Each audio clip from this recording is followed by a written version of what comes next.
गुरु जी दी साजी नवाजी गुरु रूप गुरु प्यारी साध संगत जी, वाहिगुरु जी का खालसा वाहिगुरु जी की फतेह।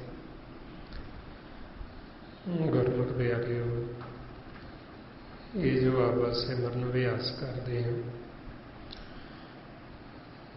ये सतगुरु गुरबाणी गुरु विच आपां नूं समझाउंदे कि वो गुरसिख गुरु दे मन नूं भाउंदा, गुरु नूं चंगा लगदा है जो फिर सास गिरास सिमरन करदा। महाराज फरमाउंदे जो सास गिरास ते आई मेरा हर हर सो गुरसिख गुरु मन भावे। हुण ये आपां सास गिरास सिमरन इसे करके करते हैं कि असी गुरु नूं भा जाइए, गुरु नूं चंगे लगीए। जदों असी गुरु नूं भा जाएंगे फिर असी मालक नाल मिलाप कर लांगे, परमात्मा जी नाल। साडा इत्थे आउणा संसार दे विच सफल हो जे, जिस मकसद वास्ते असी आए हैं, साडा वो मकसद वो मनोरथ साडा पूरा हो जाएगा। परमात्मा निरंकार दे नाल मिलण वास्ते सानू हुण मानस देही मिली। इहदे विच रहिंदे रहिंदे आपां वाहिगुरू नाल मिलाप कर समां सवासां दा धन खत्म होण तो पहिलां पहिलां जे तां आपां वाहिगुरू नूं मिल लैंदे फिर तो आप सदा वास्ते जीवन मुक्त हो जाएंगे, दोबारा वापस नहीं आवांगे। जे हुण असीं नहीं मिलते, साडा दिता होया समा खत्म हो जाता, सवासां दा धन, ते सानू बाद चों फिर वापस मुड़ना पैंदा, फिर सानू आउणा पैंदा। जद तक असीं मालक नाल मिलाप नहीं कर लैंदे, साडा ये जिहड़ा चक्कर आवागौण दा ये खत्म नहीं होंदा। इस वास्ते फिर आपां नूं समझाउंदे भी हुण मौका, हुण वारी है, हुण तुसीं ये चक्कर मिटा लो, हुण तुसीं परमात्मा नाल मिलाप कर लो। ते किवें होना उहदे उत्ते फिर आपां गुरबाणी गुरु द्वारा ये सारी विचार करदे। आओ हुण जो आपां पिछले कुछ समय तो धन धन श्री गुरु अर्जन देव जी महाराज ਜੋ ਆਪਾਂ ਨੂੰ ਸੁਖਮਨੀ ਸਾਹਿਬ ਜੀ ਦੀ ਬਾਣੀ ਵਿੱਚ ਸਮਝਾਉਂਦੇ, ਜੋ ਸਾਨੂੰ ਉਪਦੇਸ਼ ਦਿੰਦੇ, ਉਸ ਉੱਤੇ ਆਪਾਂ ਵਿਚਾਰ ਕਰ ਰਹੇ ਹਾਂ। ਕੱਲ੍ਹ ਆਪਾਂ ਪੰਜਵੀਂ ਅਸ਼ਟਪਦੀ ਦੇ ਵਿਚਾਰ ਕਰ ਰਹੇ ਸੀ। 3 ਪਦਿਆਂ ਤੱਕ ਆਪਾਂ ਵਿਚਾਰ ਕੀਤੀ ਸੀ। ਚੌਥੇ ਪਦੇ ਵਿੱਚ ਜੋ ਆਪਾਂ ਨੂੰ ਸਤਿਗੁਰੂ ਹੁਣ ਸਮਝਾ ਰਹੇ, ਮਾਰੇ ਫਰਮਾਉਂਦੇ ਮਿਥਿਆ ਤਨ ਧਨ ਕੁਟੰਬ ਸੰਭਾਇਆ, ਮਿਥਿਆ ਹਉਮੈ ਮਮਤਾ ਮਾਇਆ। ਮਿਥਿਆ ਹੁੰਦਾ ਵੀ ਜਿਹੜਾ ਨਾਸਵਾ, ਜਿਹੜਾ ਸਦਾ ਨਹੀਂ ਰਹਿਣ ਵਾਲਾ।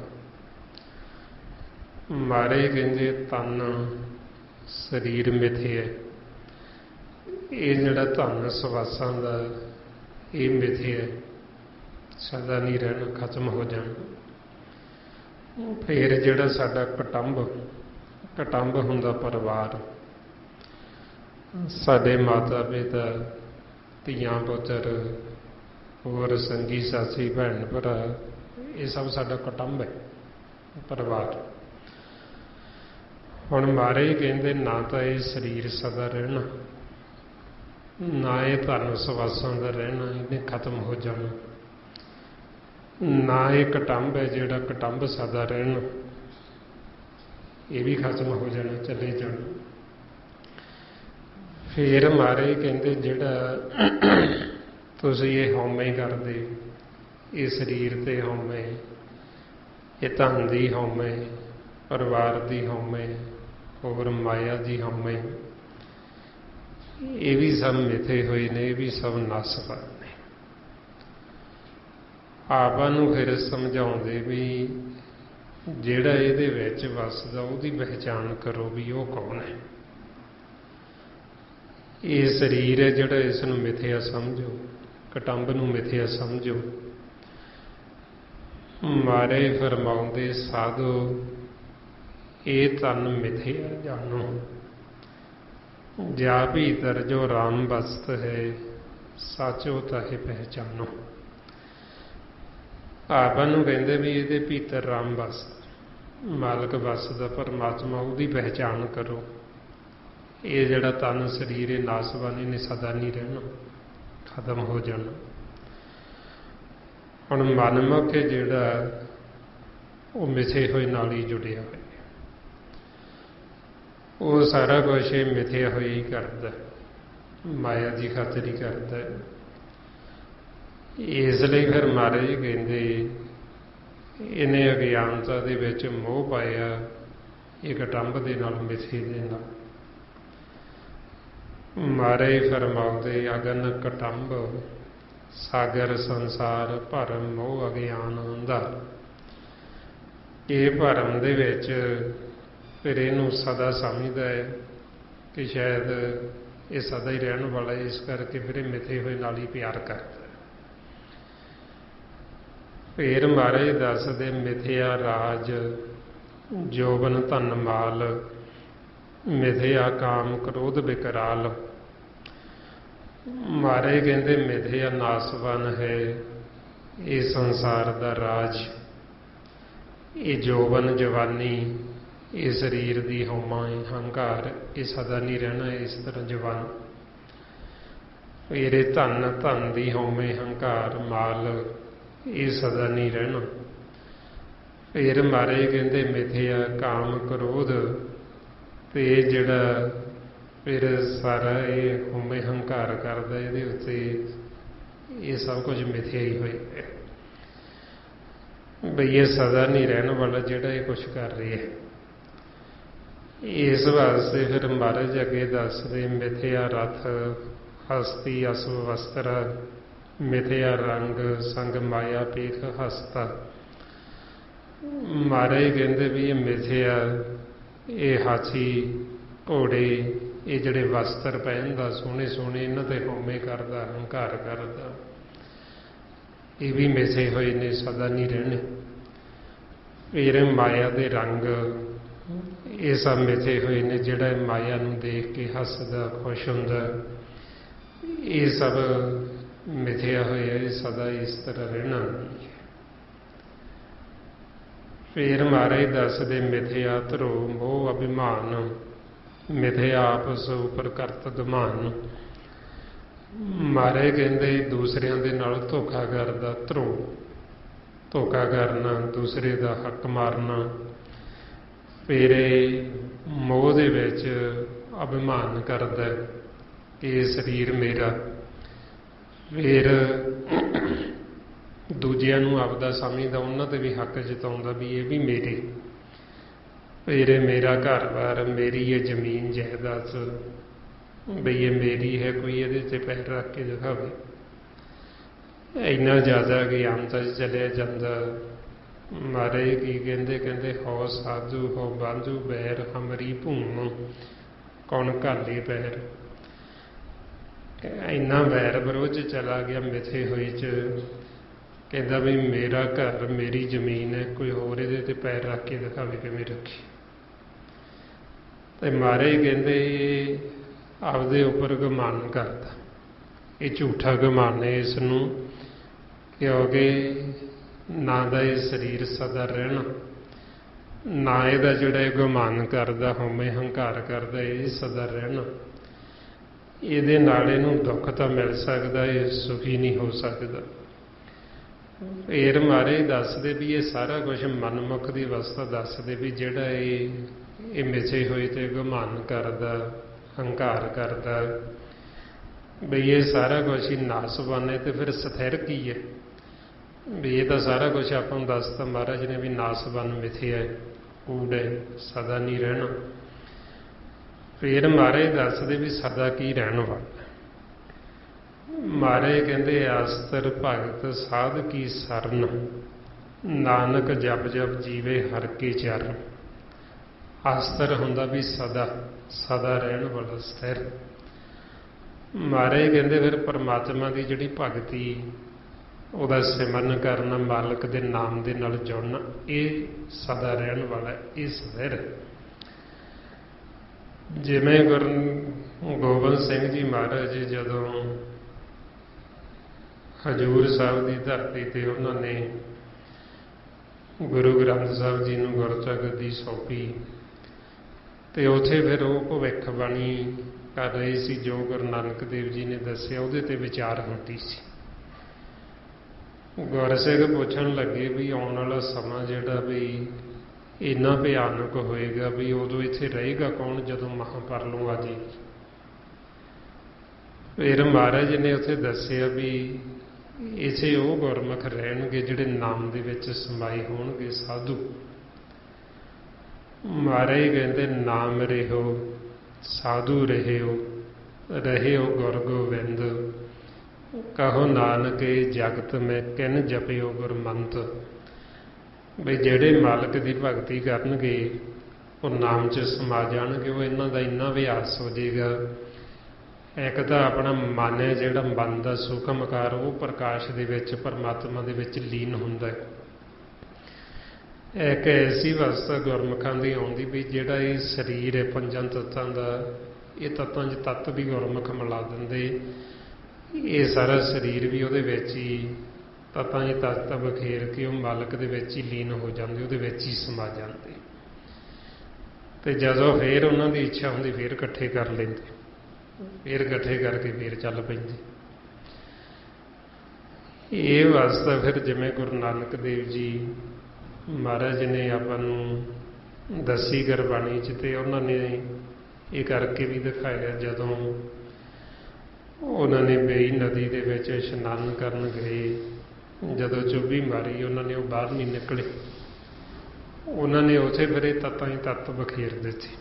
ਇਹ ਜਿਹੜਾ ਸਰੀਰ ਸੀ ਤੱਤਾਂ ਹੀ ਤੱਤ ਮਿਲਾ ਦਿੱਤੇ, ਜਿਵੇਂ ਪੰਜਾਂ ਤੱਤਾਂ ਦਾ ਸਰੀਰ ਹੈ, ਪੌਣ, ਪਾਣੀ, ਆਗਨ ਤੇ ਮਿੱਟੀ ਤੱਚ, ਆਕਾਸ਼ ਤੱਚ। ਇਹ ਜਿਹੜੇ ਤੱਤ ਨੇ ਤੱਤਾਂ ਦੇ ਵਿੱਚ ਤੱਤ ਮਿਲ ਜਾਂਦੇ, ਸਮਾ ਜਾਂਦੇ ਉਹਦੇ ਵਿੱਚ। ਤੇ ਉਹ ਫਿਰ ਉਹਨਾਂ ਨੇ ਵਿਧੀ ਦੱਸੀ ਗੁਰਬਾਣੀ 'ਚ, ਕਹਿੰਦੇ ਨਿਰੰਕਾਰ ਮੇ ਆਕਾਰ ਸਮਾਵੇ, ਅਗਲ ਕਲਾ ਸਾਜ ਟਿਕਾਵੇ, ਸੋ ਨਰ ਗਰਭ ਜੂਨ ਨਹੀਂ ਆਵੇ। ਬਈ ਗੁਰਮੁਖ ਇੰਨਾ ਅਭਿਆਸ ਕਰ ਲੈਣਗੇ ਵੀ ਉਹ ਆਪਣਾ ਜਿਹੜਾ ਆਕਾਰ ਉਹਨੂੰ ਵੀ ਨਿਰੰਕਾਰ ਦੇ ਵਿੱਚ ਸਮਾ ਦੇਣਗੇ, ਤੱਤਾਂ 'ਚ ਤੱਤ ਮਿਲਾ ਦੇਣਗੇ।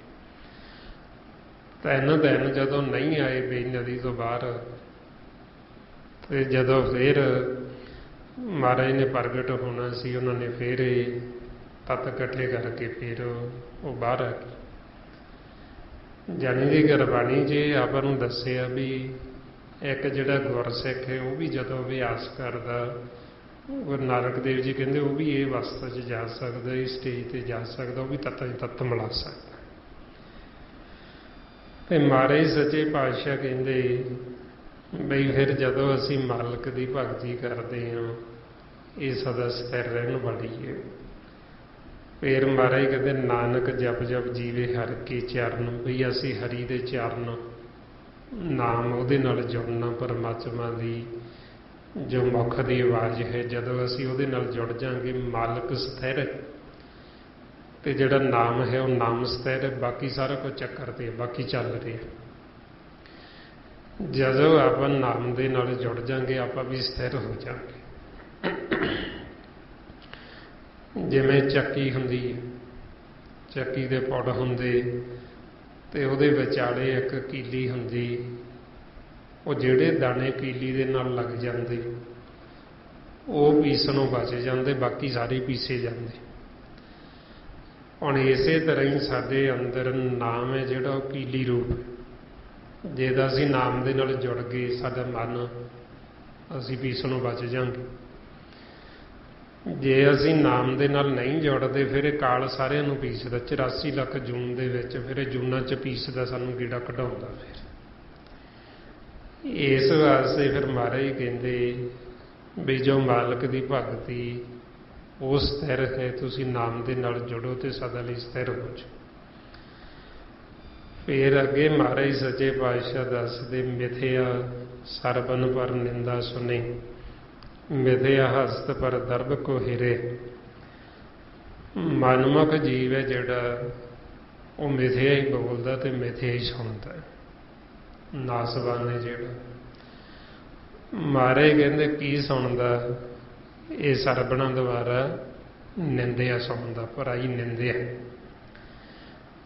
ਜਦੋਂ ਹੁਣ ਇਹ ਨਿੰਦਿਆ ਸੁਣਦਾ ਤੇ ਮਿਥੀ ਹੋਈ ਹੈ, ਝੂਠੀ ਹੈ। ਇਹ ਜਿਹੜੀ ਫਿਰ ਅਸੀਂ ਨਿੰਦਿਆ ਕਰਦੇ ਜਾਂ ਸੁਣਦੇ,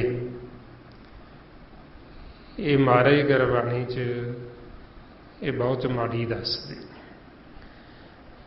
ਮਹਾਰਾਜ ਕਹਿੰਦੇ ਜਿਹੜਾ ਜੀਵ ਨਿੰਦਿਆ ਕਰਦਾ ਉਹ ਆਤਮਘਾਤੀ, ਉਹ ਆਪਦੀ ਹੱਤਿਆ ਆਪ ਹੀ ਕਰ ਰਿਹਾ ਗਿਆਨਤਾ ਦੇ ਵਿੱਚ। ਜਿਵੇਂ ਸੰਸਾਰ ਦੇ ਵਿੱਚ ਕੋਈ ਆਪਦੀ ਹੱਤਿਆ ਆਪ ਕਰਦਾ ਤੇ ਸੰਸਾਰੀ ਜੀਵ ਨਿੰਦਿਆ ਕਰਦੇ ਉਹਦੀ, ਬਈ ਆਜਾ ਇਹਨੇ ਬੜਾ ਮਾੜਾ ਕੀਤਾ, ਇਹਨੂੰ ਲੋੜ ਨਹੀਂ ਸੀ ਆਏ ਕਰਨ ਦੀ, ਇਹਨੇ ਕਾਹਤੋਂ ਆਪਦੇ ਆਪ ਨੂੰ ਮਾਰ ਲਿਆ। ਹੁਣ ਗੁਰਬਾਣੀ ਗੁਰੂ ਕਹਿੰਦੇ ਜਿਹੜਾ ਨਿੰਦਿਆ ਕਰਦਾ ਉਹ ਆਪਦੀ ਹੱਤਿਆ ਆਪ ਹੀ ਕਰਦਾ, ਉਹ ਆਪਦੇ ਆਪ ਨੂੰ ਆਪ ਹੀ ਮਾਰ ਰਿਹਾ। ਉਹਨੂੰ ਇਹ ਨਹੀਂ ਪਤਾ ਬਈ ਇਹਦੀ ਸਜ਼ਾ ਮੈਨੂੰ ਇੱਥੇ ਵੀ ਮਿਲਣੀ ਤੇ ਅੱਗੇ ਵੀ ਇਹਦੀ ਬੜੀ ਸਖਤ ਸਜ਼ਾ ਮਿਲਣੀ। ਇਸ ਲਈ ਮਹਾਰਾਜ ਗੁਰਬਾਣੀ 'ਚ ਦੱਸਦੇ, ਕਹਿੰਦੇ ਵੀ ਕਿਵੇਂ ਫਿਰ ਇਹ ਨਿੰਦਿਆ ਕਰਦਾ ਇਹ ਆਤਮਘਾਤੀ। ਮਹਾਰਾਜ ਕਹਿੰਦੇ ਮਨਮੁਖ ਅੰਧੇ ਸੁਧ ਨਾ ਗਾਈ, ਆਤਮਘਾਤੀ ਹੈ ਜਗਤ ਕਸਾਈ। ਨਿੰਦਾ ਕਰ ਕਰ ਬਹੁ ਭਾਰ ਉਠਾਵੇ, ਬਿਨ ਮਨਜ਼ੂਰੀ ਭਾਰ ਪਹੁੰਚਾਵਣੇ। ਮਹਾਰਾਜ ਕਹਿੰਦੇ ਨਿੰਦਕ ਜੀਵ ਹੈ ਜਿਹੜਾ ਮਨਮੁਖ ਹੈ, ਆਤਮਘਾਤੀ ਹੈ, ਇਹ ਕਸਾਈ ਹੈ। ਇਹ ਬਿਨਾਂ ਮਨਜ਼ੂਰੀ ਤੋਂ ਹੀ ਭਾਰ ਚੱਕ ਚੱਕ ਕੇ ਦੂਸਰਿਆਂ ਦੇ ਸੁੱਟੀ ਜਾਂਦਾ। ਜਿਵੇਂ ਇੱਕ ਤਾਂ ਆਪਾਂ ਦੇਖਦੇ ਨਾ ਸੰਸਾਰ 'ਚ ਬਈ ਕੋਈ ਜੀਵ ਕੁਲੀ ਹੈ, ਜਿਵੇਂ ਉਹ ਦੂਜੇ ਦਾ ਭਾਰ ਸੁੱਟਦਾ, ਉਹ ਪੈਸੇ ਲੈਂਦਾ ਮਨਜ਼ੂਰੀ, ਬਈ ਮੈਂ ਇੰਨੇ ਪੈਸੇ ਲਾਉਂ ਤੇ ਤੁਹਾਡਾ ਭਾਰ ਚੱਕ ਕੇ ਜਿੱਥੇ ਤੁਸੀਂ ਕਹਿੰਦੇ ਉੱਥੇ ਰੱਖਿਆ ਹੋਣਾ। ਹੁਣ ਜਿਹੜਾ ਮਨਮੁਖ ਜੀਵ ਹੈ ਐਡਾ ਗਿਆਨੀ ਮਨਮੁਖ ਹੋ ਗਿਆ, ਉਹ ਬਿਨਾਂ ਮਨਜ਼ੂਰੀ ਤੋਂ ਹੀ ਦੂਜਿਆਂ ਦਾ ਭਾਰ ਚੱਕ ਚੱਕ ਕੇ ਸੁੱਟੀ ਜਾਂਦਾ। ਜਿਹੜਾ ਅੰਤ ਸਮੇਂ ਇਹਨੂੰ ਇਹ ਨਹੀਂ ਪਤਾ ਵੀ ਮੈਨੂੰ ਫਿਰ ਇਕੱਠਾ ਹੀ ਚੁੱਕਣਾ ਪੈਣਾ, ਜਿਹੜਾ ਮੈਂ ਹੁਣ ਕਰ ਕਰਕੇ ਸੁੱਟ ਰਿਹਾ ਦਰਗਾਹ 'ਚ, ਉਹ ਸਾਰੀਆਂ ਫਿਰ ਜਦੋਂ ਰੋਜ਼ ਦੀ ਰੋਜ਼ ਕਰੀ ਜਾਂਦਾ ਉਹ ਸਿੱਟੀ ਜਾਂਦਾ, ਤੇ ਉਹ ਫਿਰ ਬਹੁਤ ਵੱਡੀਆਂ ਪੰਡਾਂ ਬਣ ਜਾਂਦੀਆਂ। ਫਿਰ ਉਹ ਪੰਡਾਂ ਦਾ ਇੰਨਾ ਵਜਨ ਇੰਨਾ ਭਾਰ ਹੋ ਜਾਂਦਾ ਜਿਹੜਾ ਫਿਰ ਅੰਤ ਸਮੇਂ ਦੇ ਸਿਰ ਤੇ ਰੱਖ ਦਿੰਦੇ ਉਹ ਸਾਰਾ। ਇਸ ਵਾਸਤੇ ਫਿਰ ਮਹਾਰਾਜ ਕਹਿੰਦੇ ਬਈ ਜਿਹੜੀ ਨਿੰਦਿਆ ਇਹ ਕਿਸੇ ਦੀ ਭਲੀ ਨਹੀਂ, ਸਭ ਦੀ ਬੁਰੀ ਹੈ। ਨਿੰਦਾ ਭਲੀ ਕਿਸੇ ਕੀ ਨਾਹੀ, ਮਨ ਮੁਖ ਮੁਗਧ ਕਰਨ, ਮੂੰਹ ਕਾਲੇ ਤੇ ਨਾ ਨਿੰਦਕ ਨਰਕੇ ਘੋਰ ਭਵਨ। ਹੁਣ ਮਹਾਰਾਜ ਕਹਿੰਦੇ ਮਨਮੁਖ ਮੂਰਖ, ਇਹਨਾਂ ਦਾ ਮੂੰਹ ਕਾਲਾ ਹੋਣਾ, ਇਹਨਾਂ ਨੂੰ ਨਰਕਾਂ 'ਚ ਸੁੱਟਿਆ ਜਾਣਾ। ਹੁਣ ਜੇ ਤਾਂ ਆਪਾਂ ਸਿਆਣੇ ਆ ਫਿਰ ਤਾਂ ਆਪਾਂ ਨਹੀਂ ਚਾਹਾਂਗੇ ਵੀ ਸਾਡਾ ਮੂੰਹ ਕਾਲਾ ਹੋਵੇ, ਸਾਨੂੰ ਨਰਕਾਂ 'ਚ ਸੁੱਟਿਆ ਜਾਵੇ, ਸਾਨੂੰ ਸਜ਼ਾ ਮਿਲੇ, ਕਿਉਂਕਿ ਸਿਆਣਾ ਜੀਵ ਤਾਂ ਨਹੀਂ ਇਹ ਚਾਹੁੰਦਾ ਵੀ ਮੇਰਾ ਮੁੱਖ ਕਾਲਾ ਹੋਵੇ। ਤੇ ਜਿਹੜਾ ਕਮਲਾ ਉਹਨੂੰ ਕੋਈ ਫਰਕ ਨਹੀਂ ਪੈਂਦਾ। ਹੁਣ ਮਹਾਰਾਜ ਸੱਚੇ ਪਾਤਸ਼ਾਹ ਫਿਰ ਕਹਿੰਦੇ ਬਈ ਜੇ ਤਾਂ ਤੁਸੀਂ ਰਹਿ ਨਹੀਂ ਸਕਦੇ, ਵੀ ਅਸੀਂ ਮੈਤੀ ਲਿਆ ਜੀ ਵੀ ਸਾਡਾ ਮੂੰਹ ਕਾਲਾ ਕੀਤਾ ਹੀ ਜਾਵੇ, ਅਸੀਂ ਰਹਿਣਾ ਨਹੀਂ, ਵੀ ਸਾਡਾ ਘਰ ਹੀ ਕਰੋ ਤੇ ਸਾਨੂੰ ਸਜ਼ਾ ਬੜੀ ਸਖਤ ਦਿਓ। ਫਿਰ ਤਾਂ ਉਹ ਕਹਿੰਦੇ ਤੁਹਾਨੂੰ ਪਰਹੇਜ਼ ਕਰਨ ਦੀ ਲੋੜ ਨਹੀਂ, ਜਿੰਨਾ ਮਰਜ਼ੀ ਦਿਨ ਰਾਤ ਕਰੀ ਚੱਲੋ, ਨਿੰਦਿਆ ਖੁੱਲ੍ਹ ਕੇ ਕਰੀ ਚੱਲੋ, ਤੇ ਪਰ ਇੰਨਾ ਖਿਆਲ ਰੱਖਿਓ ਵੀ ਇਹਦੀ ਜਿਹੜੀ ਸਜ਼ਾ ਮਿਲਣੀ ਤੁਹਾਨੂੰ ਉਹ ਬੜੀ ਸਖਤ ਮਿਲਣੀ। ਇੱਥੇ ਵੀ ਤੁਸੀਂ ਜੇ ਆਖੋ ਵੀ ਨਿੰਦਿਆ ਕਰਕੇ ਸਾਡੇ ਮਨ ਨੂੰ ਚੈਨ ਆਏਗਾ ਜਾਂ ਸਾਡੇ ਮਨ ਨੂੰ ਸੁੱਖ ਮਿਲੇਗਾ ਜਾਂ ਸਾਨੂੰ ਸ਼ਾਂਤੀ ਆ ਜਾਏਗੀ, ਅਸੀਂ ਸ਼ਾਂਤੀ ਨਾਲ ਬੈਠ ਜਾਵਾਂਗੇ, ਤੇ ਇਹਦਾ ਤੁਸੀਂ ਮਨ ਦੇ ਵਿੱਚੋਂ ਖਿਆਲ ਹੀ ਕੱਢ ਦਿਓ ਵੀ ਤੁਸੀਂ ਸੁਖੀ ਹੋ ਜਾਓਗੇ। ਕਿਉਂਕਿ ਮਹਾਰਾਜ ਕਹਿੰਦੇ ਵੀ ਜਿਹੜਾ ਨਿੰਦਕ ਜੀਵ ਹੈ, ਨਿੰਦਿਆ ਇੱਕ ਐਸਾ ਸਾਧ ਰੋਗ ਹੈ ਵੀ ਜਿਹਦਾ ਕੋਈ ਦਾਰੂ ਨਹੀਂ ਹੈ। ਮਹਾਰਾਜ ਕਹਿੰਦੇ ਔਖਦ ਸਭੇ ਕੀਤੀਆਂ ਨਿੰਦਕ ਦਾਰੂ ਨਾਹੀਂ। ਹੁਣ ਮਹਾਰਾਜ ਕਹਿੰਦੇ ਵੀ ਐਸਾ ਰੋਗ ਜਿਹਦਾ ਦਾਰੂ ਨਹੀਂ, ਤੇ ਉਹ ਤੋਂ ਬਚੋ, ਉਹ ਤੋਂ ਡਰ ਕੇ ਰਹੋ ਬਈ ਸਾਨੂੰ ਇਹ ਰੋਗ ਲੱਗ ਨਾ ਜਾਵੇ ਵੀ ਜਿਹਦਾ ਕੋਈ ਇਲਾਜ ਹੀ ਹੈ। ਸੋ ਇਸ ਵਾਸਤੇ ਮਹਾਰਾਜ ਕਹਿੰਦੇ ਮਨਮੁਖ ਕੀ ਕਰਦਾ, ਮਿਥਿਆ ਸਰਬਨ ਪਰ ਨਿੰਦਾ ਸੁਣੇ। ਮਨਮੁਖ ਸੁਣਦਾ ਹੀ ਨਿੰਦਿਆ ਇਹਨਾਂ ਕੰਨਾਂ ਦਾ ਬਾਰਾ। ਮਿਥਿਆ ਹਸਤ ਪਰ ਦਰਬ ਕੋ ਹਿਰੇ, ਬਈ ਫਿਰ ਉਹ ਇਹਨਾਂ ਹੱਥਾਂ ਦਾ ਬਾਰਾ ਵੀ ਮਿਥਿਆ ਹੀ ਕਰਦਾ, ਦੂਸਰੇ ਦੇ ਨਾਲ ਠੱਗੀ ਕਰ ਲਈ, ਫਰੇਬ ਕਰ ਲਿਆ, ਇਹ ਸਾਰਾ ਕੁਝ ਕਰਦਾ। ਫਿਰ ਮਹਾਰਾਜ ਸੱਚੇ ਪਾਤਸ਼ਾਹ ਦੱਸਦੇ ਕਹਿੰਦੇ ਮਿਥਿਆ ਨੇਤਰ ਭੇਖਤ ਪਰਤਰੈ ਰੂਪਾਦ, ਮਿਥਿਆ ਰਸਨਾ ਭੋਜਨ ਸਵਾਦ। ਇਹ ਜਿਹੜੀਆਂ ਅੱਖਾਂ ਇਹਨਾਂ ਦੁਆਰਾ ਵੀ ਮਿਥਿਆ ਹੀ ਦੇਖਦਾ ਇਸ ਸਰੀਰ ਨੂੰ, ਪਰਾਈ ਇਸਤਰੀ ਪਰਾਏ ਮਰਦ ਨੂੰ ਇਹਨਾਂ ਅੱਖਾਂ ਦੁਆਰਾ ਦੇਖੀ ਜਾਂਦੀ, ਮਾਲਕ ਨੂੰ ਦੇਖਦੇ ਨਹੀਂ। ਫਿਰ ਮਹਾਰਾਜ ਸੱਚੇ ਪਾਤਸ਼ਾਹ ਕਹਿੰਦੇ ਬਈ ਮਿਥਿਆ ਦੁਆਰਾ ਹੀ ਇਹ ਜਿਹੜਾ ਰਸਨਾ ਦੁਆਰਾ ਜੋ ਬੋਲਦਾ, ਜੋ ਇਹ ਅੰਨ ਸਵਾਦ ਲੈਂਦਾ, ਬਈ ਇਹਨਾਂ ਨਾ ਤਾਂ ਨੇਤਰਾਂ ਨੂੰ ਇਹਦੇ ਨੂੰ ਤ੍ਰਿਪਤੀ ਹੁੰਦੀ, ਇਹਦੇ ਨੇਤਰਾਂ ਦੀ ਸੰਤੁਸ਼ਟੀ ਹੁੰਦੀ, ਨਾ ਹੀ ਇਹ ਜਿਹੜੀ ਰਸਨਾ ਹੈ ਇਹ ਰਸਨਾ ਰਾਜ ਦੀ ਇਹਦੀ ਤ੍ਰਿਪਤੀ ਹੁੰਦੀ, ਕਿਉਂਕਿ ਵਿਆਚਾ ਕਿਤੇ ਤੇ ਹਰ ਰਸ ਨਹੀਂ ਆਉਂਦਾ, ਅੰਮ੍ਰਿਤ ਨਹੀਂ ਆਉਂਦਾ, ਇਹਦੀ ਤ੍ਰਿਪਤੀ ਨਹੀਂ ਹੁੰਦੀ। ਤੇ ਜਿਹੜੀਆਂ ਅੱਖਾਂ ਜਦ ਤੱਕ ਮਾਲਕ ਨੂੰ ਦੇਖਦੀਆਂ ਨਹੀਂ ਉਹਨਾਂ ਸਮਾਂ ਇਹਨਾਂ ਦੀ ਤ੍ਰਿਪਤੀ ਨਹੀਂ ਹੁੰਦੀ, ਇਹਨਾਂ ਦੀ ਜਿਹੜੀ ਪਿਆਸ ਹੈ ਬੁਝਦੀ ਨਹੀਂ ਹੈ। ਇਸ ਲਈ ਸੱਚੇ ਪਾਤਸ਼ਾਹ ਕਹਿੰਦੇ ਵੀ ਇਹ ਜਿਹੜੀਆਂ ਅੱਖਾਂ ਇਹ ਸੰਸਾਰ ਦੇ ਜਿੰਨੇ ਮਰਜ਼ੀ ਰੰਗ ਤਮਾਸ਼ੇ ਦੇਖ ਲਓ, ਜਿੰਨਾ ਮਰਜ਼ੀ, ਜਿਵੇਂ ਹੁਣ ਸੰਸਾਰ 'ਚ ਜੀਵ ਦੇਖੀ ਜਾਂਦਾ, ਕੋਈ ਆ TV ਦੇਖੀ ਜਾਂਦਾ, ਕੋਈ ਆ ਮੋਬਾਈਲ ਦੇਖੀ ਜਾਂਦਾ, ਦਿਨ ਰਾਤ ਦੇਖੀ ਚਲੋ। ਜੇ ਆਖੋ ਵੀ ਸਾਡੀਆਂ ਅੱਖਾਂ ਦੀ ਪਿਆਸ ਬੁੱਝ ਜੂ, ਇਹਨਾਂ ਅੱਖਾਂ ਦੀ ਸੰਤੁਸ਼ਟੀ ਹੋ ਜੂ, ਤੇ ਮਹਾਰਾਜ ਕਹਿੰਦੇ ਨਹੀਂ ਹੋਣੀ। ਇਸ ਲਈ ਕਹਿੰਦੇ ਅੱਖੀਂ ਵੇਖ ਨਾ ਰੱਜੀਆਂ ਬਹੁ ਰੰਗ ਤਮਾਸ਼ੇ, ਵੀ ਇਹ ਅੱਖਾਂ ਦੇਖ ਦੇਖ ਰੰਗ ਤਮਾਸ਼ੇ ਰੱਜਦੀਆਂ ਹੀ। ਕਿਉਂ ਨਹੀਂ ਰੱਜਦੀਆਂ? ਕਿਉਂਕਿ ਦੇਖਦੀਆਂ ਮਿਥਿਆ, ਜਿਹੜਾ ਮਿਥਿਆ ਨਾਸਵਾਨ, ਇਹ ਸਰੀਰ ਨਾਸਵਾਨ ਮਿਥੇ ਹੋਏ ਨੂੰ ਦੇਖੀ ਜਾਂਦੀਆਂ। ਜਿਹੜਾ ਸਥਿਰ ਸੱਚ ਹੈ ਪਰਮਾਤਮਾ ਨਿਰੰਕਾਰ ਪ੍ਰਕਾਸ਼ ਰੂਪ ਜੋ ਹਰ ਥਾਂ ਤੇ ਮੌਜੂਦ ਹੈ ਉਹਨੂੰ ਦੇਖਦੀਆਂ ਨੇ। ਇਸ ਲਈ ਮਹਾਰਾਜ ਕਹਿੰਦੇ ਲੋਇਣ ਲੋਈ ਡਿੱਠ ਪਿਆਸ ਨਾ ਬੂਝੇ ਮੂੰਹ ਕਣੀ, ਕਹਿੰਦੇ ਵੀ ਅਸੀਂ ਇਹਨਾਂ ਲੋਇਣਾ ਨੇਤਰਾਂ ਦੁਆਰਾ ਸਾਰੀ ਲੁਕਾਈ ਨੂੰ ਦੇਖ ਲਿਆ, ਪਰ ਇਹਨਾਂ ਦੀ ਪਿਆਸ ਬੁਝੀ ਨਹੀਂ, ਇਹਨਾਂ ਦੀ ਸੰਤੁਸ਼ਟੀ ਹੋਈ ਨਹੀਂ, ਇਹਨਾਂ ਨੂੰ ਸਬਰ ਸੰਤੋਖ ਆਇਆ ਹੀ ਨਹੀਂ। ਫਿਰ ਮਹਾਰਾਜ ਕਹਿੰਦੇ ਉਹ ਅੱਖਾਂ ਧੰਨ ਜਿਹੜੀਆਂ ਆਪਦੇ ਪਿਆਰੇ ਨੂੰ, ਮਾਲਕ ਨੂੰ ਦੇਖਦੀਆਂ। ਨਾਨਕ ਸੇ ਅੱਖੜੀਆਂ ਬੇਅੰਨ ਜਿਨੀ ਬਿਸੰਦੋ ਮਾਂ ਪੀਰੀ। ਬਈ ਜਿਹੜੀਆਂ ਅੱਖਾਂ ਮਾਲਕ ਨੂੰ ਦੇਖਦੀਆਂ ਉਹਨਾਂ ਨੂੰ ਸਬਰ ਆ ਜਾਂਦਾ, ਉਹਨਾਂ ਨੂੰ ਸੰਤੋਖ ਆ ਜਾਂਦਾ, ਉਹ ਦ੍ਰਿਸ਼ਟੀ ਅੰਮ੍ਰਿਤਮਈ ਹੋ ਜਾਂਦੀ। ਉਹ ਦ੍ਰਿਸ਼ਟੀ ਜਦੋਂ ਸਾਡੇ ਤੇ ਪੈਂਦੀ ਉਹ ਸਾਡਾ ਵੀ ਆਧਾਰ ਹੋ ਜਾਂਦਾ। ਤੇ ਜਿਹੜੀ ਬਕਾਰੀ ਦ੍ਰਿਸ਼ਟੀ ਉਹ ਜਦੋਂ ਪੈਂਦੀ ਉਹ ਤੇ ਉਹ ਗਾਂਹਲੇ ਜੀਵ ਦੇ ਵੀ ਵਿਚਾਰ ਫੁਰਨੇ ਉਦਾਂ ਦੇ ਬਣਾ ਦਿੰਦੀ। ਇਸ ਵਾਸਤੇ ਫਿਰ ਮਹਾਰਾਜ ਕਹਿੰਦੇ ਮਨਮੁਖ ਜਿਹੜਾ ਉਹ ਫਿਰ ਸਦਾ ਹੀ ਇਹਨਾਂ ਨੇਤਰਾਂ ਦੁਆਰਾ ਬਕਾਰ, ਉਹ ਸਦਾ ਹੀ ਪਰਾਇਆ ਧਨ, ਪਰਾਏ ਧਨ ਨੂੰ ਦੇਖਦਾ, ਮਾਲਕ ਨੂੰ ਨਹੀਂ ਦੇਖਦਾ। ਇਸ ਕਰਕੇ ਉਹਦੀਆਂ ਅੱਖਾਂ ਦੀ ਤ੍ਰਿਪਤੀ ਨਹੀਂ ਹੁੰਦੀ।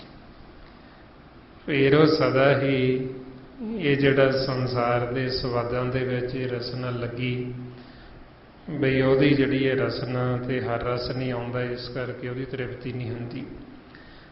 ਤਾਈਓ ਜਦੋਂ ਬੋਲਦਾ ਫਿੱਕਾ ਬੋਲਦਾ, ਮਾੜਾ ਬੋਲਦਾ, ਮੁੱਖ 'ਚ ਅਗਨ ਕੱਢਦਾ, ਕਿਉਂਕਿ ਉਹਦੇ ਮੁੱਖ 'ਚ ਅੰਮ੍ਰਿਤ ਆਇਆ ਨਹੀਂ। ਇਸ ਲਈ ਮਹਾਰਾਜ ਕਹਿੰਦੇ ਮਿਥਿਆ ਰਸਨਾ ਭੋਜਨ ਅੰਨ ਸਵਾਦ, ਵੀ ਮਿਥਿਆ ਹੋਏ ਬੋਲਦਾ, ਮਿਥਿਆ ਹੀ ਕਰਦਾ। ਫਿਰ ਮਹਾਰਾਜ ਦੱਸਦੇ ਮਿਥਿਆ ਚਰਨ ਪਰ ਵਿਕਾਰ ਕੋ ਧਾਵੇ, ਮਿਥਿਆ ਮਨ ਪਰ ਲੋਭ ਲੁਭਾਵੇ।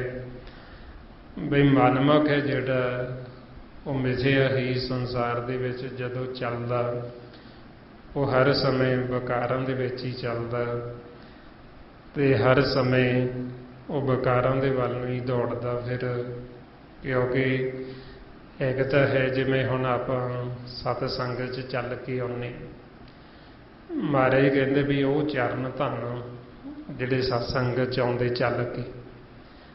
ਇੱਕ ਜੀਵ ਹੈ ਵੀ ਉਹ ਸਤਸੰਗਤ ਤਾਂ ਕਰਦਾ ਨਹੀਂ, ਨਾ ਉਹ ਸਿਮਰਨ ਕਰਦਾ, ਉਹ ਹਰ ਸਮੇਂ ਵਿਕਾਰਾਂ ਵੱਲ ਨਹੀਂ। ਜਿਵੇਂ ਕੋਈ ਜਾ ਰਿਹਾ ਜੀਵ, ਕਿੱਥੇ ਜਾ ਰਿਹਾ? ਨਿੰਦਿਆ ਕਰਨ ਜਾ ਰਿਹਾ, ਮਨਮੁਖ ਦਾ ਸੰਗ ਕਰਨ ਜਾ ਰਿਹਾ, ਤੇ ਉਹ ਮਹਾਰਾਜ ਕਹਿੰਦੇ ਉਹ ਤੁਹਾਡਾ ਚੱਲਣਾ ਤਾਂ ਰਹੇਗਾ, ਵਿਕਾਰਾਂ ਨੂੰ ਜਾ ਰਹੇ ਹੋ ਤੁਸੀਂ, ਉੱਥੋਂ ਕੋਈ ਲਾਹਾ ਨਹੀਂ ਲੈਣ ਜਾ ਰਹੇ।